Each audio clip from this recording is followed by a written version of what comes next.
Hey, what's going on, everybody? This is your boy Jarrell Mason, aka Jay Mason, and welcome to another episode of Beyond the Album Cover, where we get inside the entertainment industry with those in the know and give them flowers while they're here to be celebrated. With me right now, I have a world-renowned DJ who hails from Massachusetts and also Atlanta, and you can catch this man spinning on the ones and twos if you come out to see Mr. USHERRAYMOND in Las Yeah, Vegas. And we're going to get into the art behind the tape with your co-host along with Mr. Brill and Jai. Ladies and gentlemen, let's give a round of applause for the one, the only, the incomparable DJ Mars. DJ Mars, welcome to Beyond the Album Cover, sir. yo, what's up, homeboy, man? Glad to be here. Glad to be here, dog. Yes, sir. I appreciate you taking the time out, and we're just going to go ahead and jump right into it. Coming from Springfield, Mass, what was the moment that made you first fall in love with hip-hop and wanted to start DJing? Man, it was, so the era was like 79, 80, 81. It was around that time, like hip, I'm not from New York, but we're adjacent to it in terms of the region. So anything, anything that New York was doing, we were doing. So if New York did it on the weekend, it got to us on Monday. So, the hip hop moved the way it moved, and we caught it same time New York did. So I literally been rocking with hip hop, its entire time. You know what I mean? So since the Cold Crush Brothers era, since the movie I remember when the movie Wild Style dropped. I remember kids around my way having the soundtrack. So it wasn't like hip hop was something that we caught on later. No, we caught on to it quick. We were early with it. I remember, listening to old Treacherous 3 tapes, Kumo D, LA Sunshine, whatnot, DJ Easy Lee. I remember all of that. Breakdancing on cardboards, wearing the Puma sweatsuits, all of that. Like, we didn't have to learn it from the movie. We were doing it, wearing the MC belts with the lumberjack jackets and I mean the lumberjack shirts. When I remember all of that from when it was hot, not afterwards. It wasn't like we caught it on the retro side. No, we were rocking that when it was hot. So we've been down with hip hop from day one.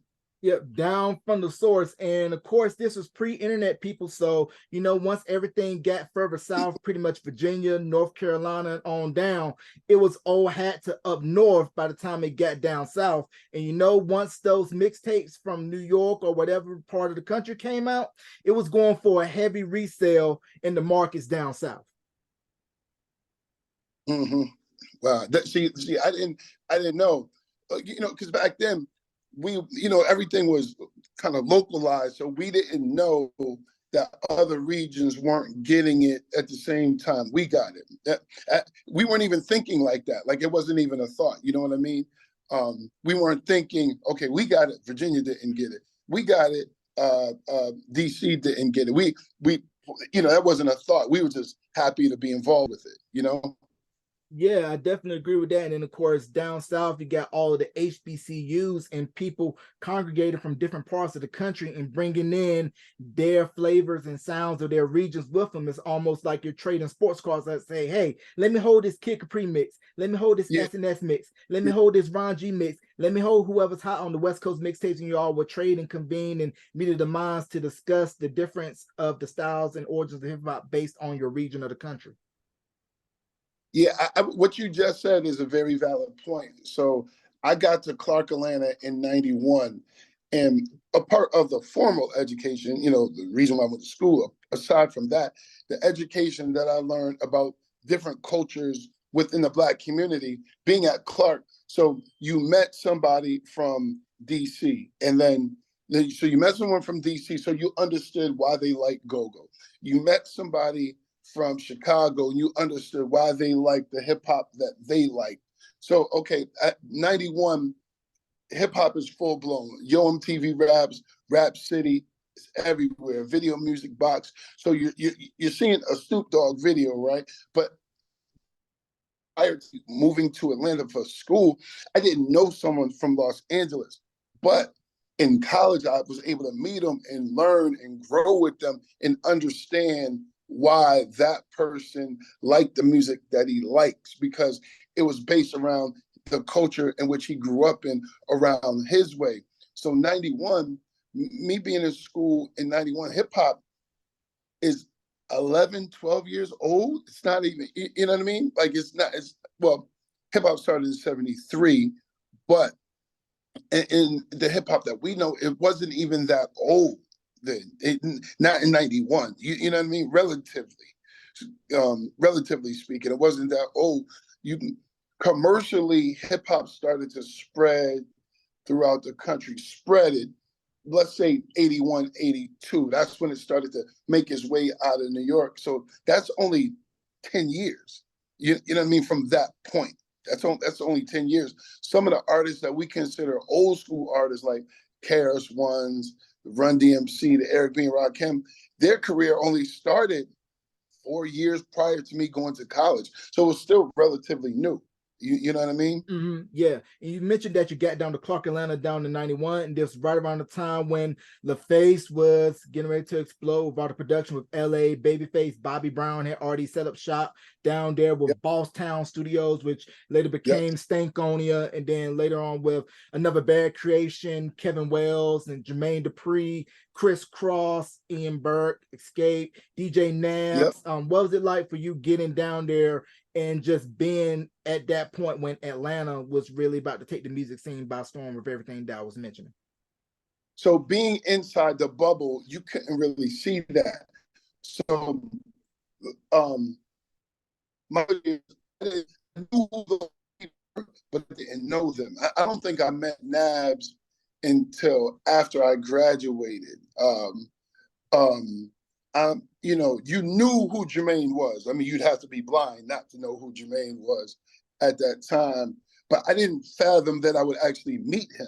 I mean, I know him very well now, but I didn't fathom that I would meet him. He was just like this godlike figure. You know, same thing with Nabs. He had a song on the back of a Criss Cross record, and I was like, yo, whoever that guy is incredible. But I never thought that I would meet him. Again, I'm in the bubble and I'm at the start of the bubble, being that I'm on the college campus. But you knew Atlanta was a special place. As you said, I knew Boss Town Studios. I knew that. Obviously, you knew K. Wells and his input, knew Dallas his input. So I'm just looking at it from not a fan's perspective, but a novice's perspective at that point in time, because essentially I was to the Atlanta market. Yeah, and speaking of DJ Nabs, I don't know if you've heard this, but there is this old mix from 1985 of DJ Nabs when he was on Waxmaster Tory's musical showcase in 1985 on WKNC Magic 88. That's NC State's radio station, because I believe Nabs is originally from Durham, North Carolina. Then, of course, he transitioned Yeah, down to Atlanta and made his bones there with his yeah. legendary club nights, which I hear folks are risking it all coming down to party and then knowing you got to go to work still the next morning. Probably went to work still with the wristband on. So that night in particular that you're referring to was Old School Sundays at Kaya. I tell people that night, the DJ lineup at that night was the best DJ lineup I had ever been involved in, ever. I've been a part of some dope nights, but that particular night, Nabs was headlining. I would say Doc was number two. And then in no particular order, me, JC, and Kemet. Kemet used to hold down that front room so heavy, like, you know, Kemet's literally one of the best DJs I've ever heard in my life. But that particular night, Old School Sundays, any and everybody would be there. So that was one of those clubs that influenced people to move to Atlanta. So all the out of towners that will party in Atlanta, they will come to that club. And I remember people saying, yo, I moved here because I came to Old School Sunday and Atlanta was so off the hook that I just had to move down here. I remember that energy.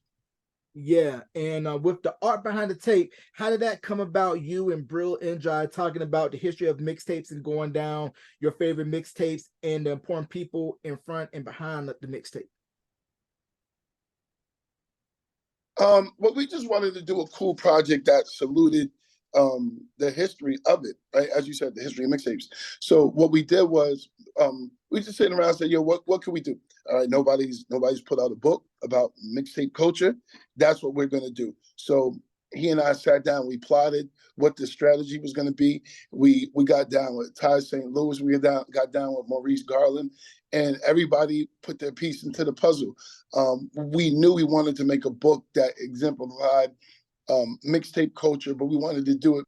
We didn't want to just focus on just the DJs because that was the easy part. So what we did was we wanted to focus on the art, hence the title, the art behind the tape. So the book, if you get a copy of the book has a ton of dope interviews and the dope artwork because we're saluting the entire picture, no pun intended. We're talking about the mixtape, the DJ, boom, boom, boom, but then also the art because the art is relative to the marketing. So we just wanted to take it in a different direction. Yeah, and what your podcast, along with the book, has done for me, being a preteen at the time when the Kid Capri's, Ron G's mixtapes came out, able to go to YouTube, dig those out, and be like, okay, these are hot, especially the Ron G mixtapes.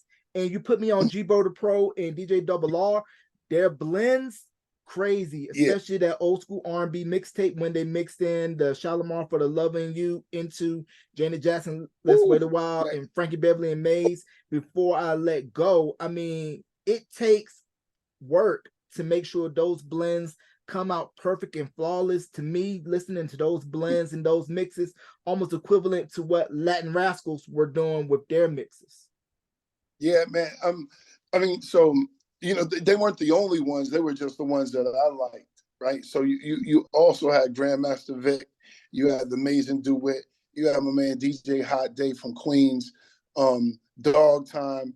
I mean, there's plenty of blend DJs. Just for me, my personal Ron G.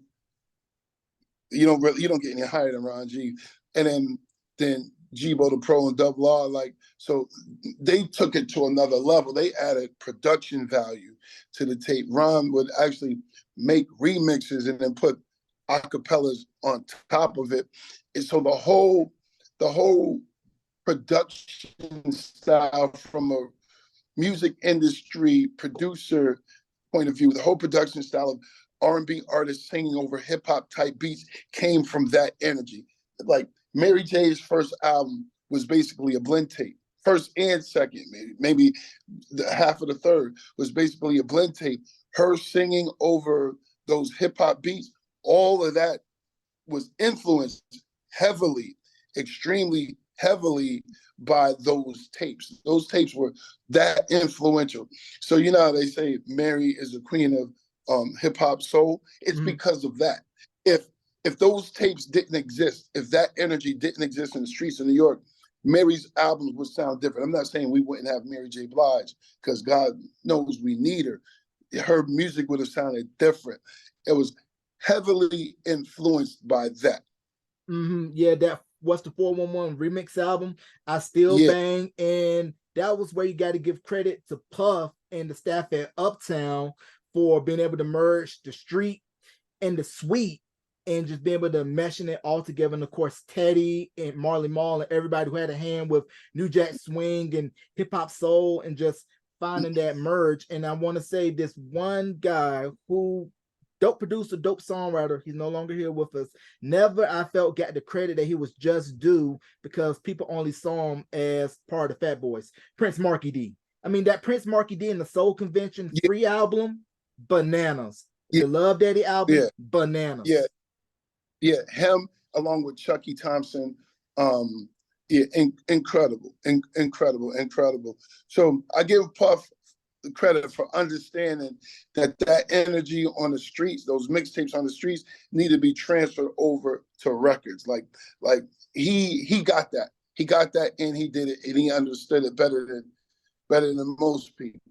Yeah, and for me, you know, being a preteen in rural North Carolina, for me, getting that red cassette So So Def bass all-star mixtape with Ghost Town DJs, My Boo, Yeah. I Ain't No J, Love You Down. I'm like, okay, this joint is fire. And then hearing Raheem the Dream, DJ Taz, everything that was coming out of Atlanta, it made an 11, 12-year-old me want to be like, maybe I could try to sneak into somebody's trunk and maybe go to Freaknik, even though I couldn't go.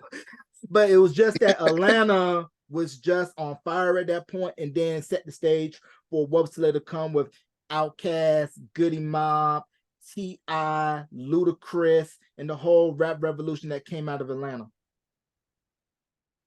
I mean, Atlanta has had some beautiful and shining moments, and still does. It's not like the day is over. Some beautiful and shining moments. You know, you had DJs like Smurf, Hizzy Rock, DJ Jelly, Monte, the Camp.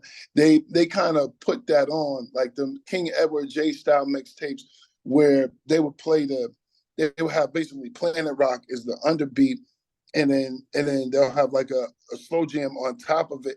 That's what kind of gave birth to the Social Def Bass All Stars, that energy as well. It's the same thing. It's fusing R&B with the bass sound. The backbone of the bass sound is the song Planet Rock by Africa Bambaataa and the Soul Song Force. But those guys pioneered that in Atlanta. You know, the King Edward J's, the Smurfs, the DJ Jelly, all of that. Those Kizzy Rock dudes, like that's their sound. Yeah, and speaking of Ludacris, before he became a rapper, he was a radio personality at formerly known Hot 97.5. He was known as Chris Lover Lover, along with DJ Poon Daddy, and I believe Lala and Ryan Cameron was also at that station. And then when he released Back for the first time, it was just a repackaging of the Incognegro album, which was a regional record, and they just took a few songs off of the Incognegro, put some new songs on, and that's how we got Back for the first time, I believe, for Ludacris for his national debut. Yeah, I'm gonna give you some history that you may not know. Me and Poon were classmates. We were both taking classes in the communications department at Clark Atlanta. Then Poon gets on the radio. Him and Chris and Lala are on the show. Future Flavors, I believe it was 6 to 10 every night. I was the DJ for the mix show on Friday evenings. So it was in the studio at one time, every Friday, it was Chris Lover Lover, Poon Daddy, Lala, and myself. Every Friday night, that was the team. Man, that is so crazy that everybody's all in the same room. And then for me, the golden era mixtapes was early 2000s. For me, that was high school with DJ K Slade, Absolute, Who Kid, Green Lantern. I mean, if you had a working computer, DSL connection, and access to LimeWire, Kazaa, BearShare, Morpheus, Winamp, that Piff, you were moving units in the school hallway. I mean, that's how I built my mixtape collection up, and that's where I first heard of Kanye West, because it was off of the Dream Team mixtape, and I heard Champion. And I'm gonna tell you, man, I was stuck for maybe about 30 minutes. I played Champions 3 times because I was like, who is using this Queen sample? And little did I know that Kanye West was going to be the Kanye West he would become, and then College Dropout hit, and for me, I was sold. Yeah. So you came around during the digital era. We have a chapter in the book called "The Days Gone Digital," and we talk about how digitizing mixtapes, how it made them global instantly. You could put a tape on the internet, and then boom, it's everywhere, all over the globe at once. Yeah, or you would go to your local urban fashion store and they'll sell the mixtapes, because a lot of the mixtapes back in the day, they'll have the phone numbers you can call where you can get the wholesale, or it will be get bootleg. Because I went to a local urban outfitter and got DJ Clue's The Professional Part 2, and that was solely for the MJB and Jadakiss Back to Life, but everything else was just as dope. But to see the evolution of the mixtape DJ to where hip hop now, 50 years, where corporations are begging to get in bed with hip hop, residencies, everything else. And like Biggie said, you never thought that hip hop would take it this far. So what was your take for you being from the ground floor to seeing where it is now, taking people that would be standing on the corner doing something not positive to where we have hip hop billionaires now with Jay-Z and Dre? I mean, I love it, man. I love it. We owe it. I mean, the culture deserves to get paid for its service. Like, we literally, hip hop culture influences youth culture around the globe. I mean, I've literally seen it. I've been in Dublin, Ireland, and seen Irish kids looking or trying to look, doing their best impersonation of kids from Atlanta. I've seen it. I've been in Japan and seen kids looking like us. Like, I've been in South Africa and seen South African brothers looking like us over here in the States, whether the us in the States means Atlanta or New York or California. I've seen it. I've seen it. I've seen it. I've seen it. So American youth culture influences youth culture around the globe. That's a fact. Yes, it definitely does. And I wanted to not breeze past this fact that I felt New Edition introduced hip hop to a wider audience. Here's why. Because if you notice, when they went on tour, when they were at their height back in the mid 80s, they would take a lot of hip hop acts on the road with them, Houdini's, Fat Boys, UTFO. That was kind of the back doorway of letting hip hop come in to the venues, because at the time, the venues wouldn't let hip hop promoters get the venue because of licensing issues and concerns with violence and everything like that. And then if we later go to BBD, their movement with the boot, sneakers, mentally hip hop smoothed out on the R&B tip with a pop feel appeal to it, merging street and sweet. And how when we look at when TLC debuted with Who on the TLC tip, the look was very reminiscent of BBD. Yeah. Well, I wouldn't. Hip hop tours existed before that. Right. I get what you're saying, but Yeah. hip hop tours, that, because I mean there was tours in the early '80s. The Fresh Mhm. Festival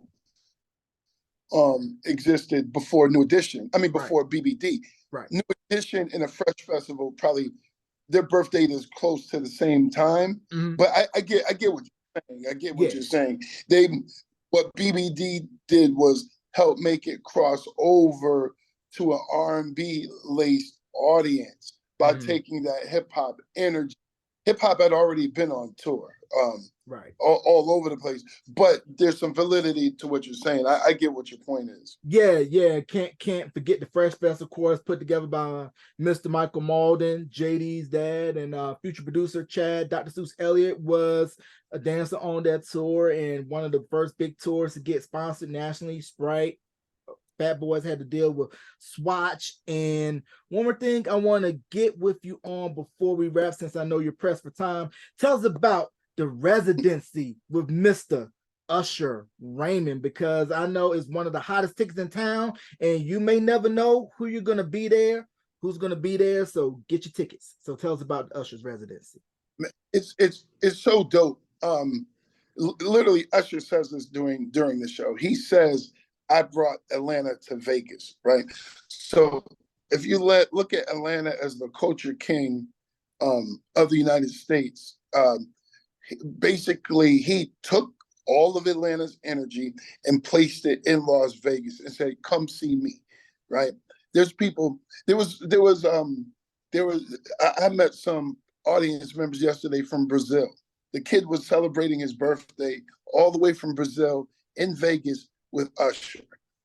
Um, I've met audience members from as far as Australia, right? So this kid, not Usher's not a kid, but this guy Usher, he's making the globe come to him, and he's selling you Atlanta.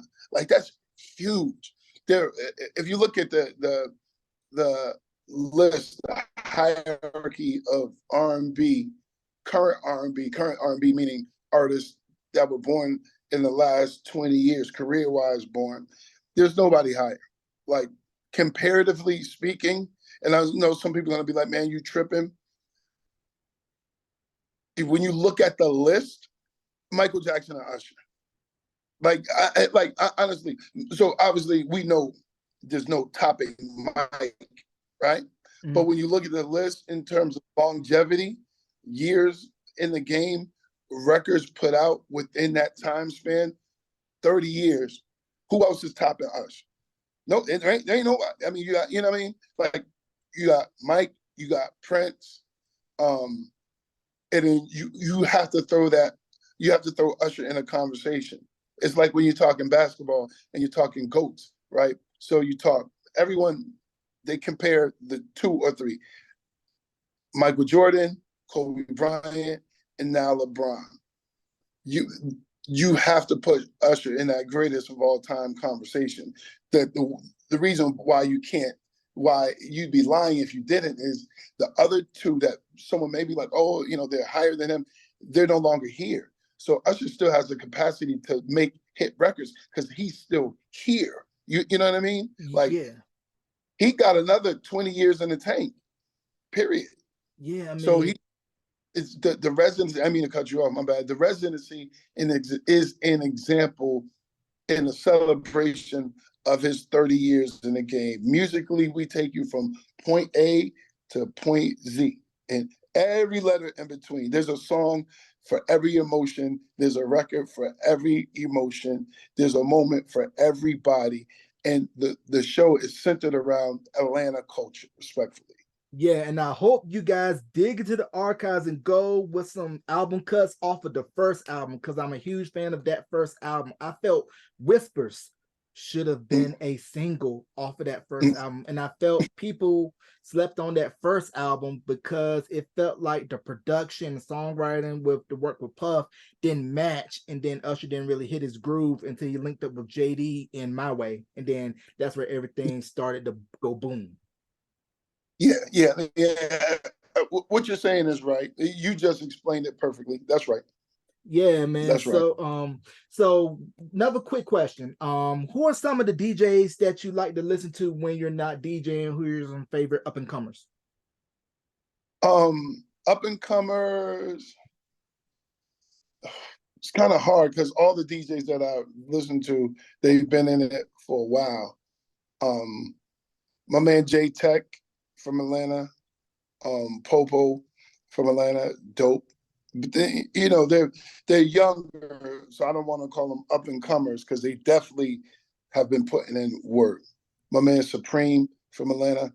I When I'm not working, I listen to a lot of house music. So Salah, he has some dope production that I like listening to. My man DJ Kemet, love listening to him. Those are Kemet and Salah are like my favorite DJs. Yeah, and another DJ that I think you probably like would be DJ B Man out of Charlotte. His stuff been played by some of the heavy hitters, DJ Jazzy Jeff, Questlove, got co-signed by Grandmaster Flash. That's a DJ that you should definitely check out and that I recommend. Before we conclude, any shout outs you want to give before we wrap, and where can people find out more about the projects, and where can they go to get tickets to go see Mr. Raymond? Man, so we'll start with the back. Ticketmaster is your best friend. Ticketmaster, you go directly to Ticketmaster, get tickets to see Usher. You can find me on Instagram at DJ Mars 404, at DJ Mars 404. If you want to buy the book, artbehindthetape.com, artbehindthetape.com. If you want to watch the podcast series, subscribe to our YouTube channel, Art Behind the Tape. We drop a new episode every Thursday. It's nothing but pure hip hop content, some great interviews, crazy interviews. And that's it, man. That's where it is. That's where we at with it. Yes, sir. And you can catch this interview wherever you stream podcasts and on YouTube at youtube.com/Beyond the Album Cover. Be sure to follow the Facebook page at facebook.com/Beyond the Album Cover. Ladies and gentlemen, it's the world-renowned, the incomparable, the one, the only, Mr. DJ Mars. Thank you for coming on to Beyond the Album Cover, sir. Thank you for your time. Peace, bro. Yes, sir. Yes, sir.